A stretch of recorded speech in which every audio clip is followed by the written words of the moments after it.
buy-to-let mortgages. Now, this one's close to my heart because I always used to believe that property was the future and your money was safe as houses while it was in it. Under current government, Rachel and Accounts is making it very difficult for landlords to make any sort of money out of it. So if you are getting into a buy-to-let mortgage, you need to understand that you are probably not going to be making any money on it month to month. Get a visit. Oh, Skycat's back in. You're not going to be making any money on it month to month. What you're doing is you're entering into a project that in 20 years' time you're going to sell that property, pay off your capital gains tax and put a substantial amount of money into a bank account to help pay for your retirement. You will need at least, you can do it with 20, but it's almost impossible. You're going to need 25% deposit.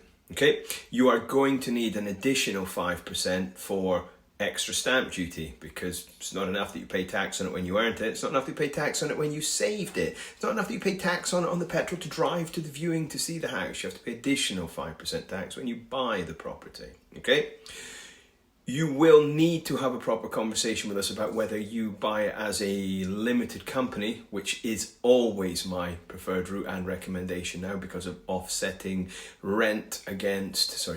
mortgage against rent. Okay, private limited company. If you already own a property, you are paying that 5% tax. There's no way around it. If you're buying as a limited company, you have to pay the 5% tax. There's no way around it. There are slightly more legal costs and it is slightly more expensive rate-wise to buy in a limited company, but going forward it is by far the most tax-efficient way of buying a property. If you buy it in your own name, you are liable for 20% of the income to be paid as tax. Okay, so if your rent is £1,000, £200 of it straight away is tax. So that leaves you with 800 quid. By the time you've done 50 quid for your landlord's insurance, 750. You've paid an estate agent, 100 quid, 650. Then your mortgage is probably 650 quid. So pray nothing goes wrong, because if it does, it's coming out of your pocket, okay? Just be aware of that. Probably covers it, to be honest with you.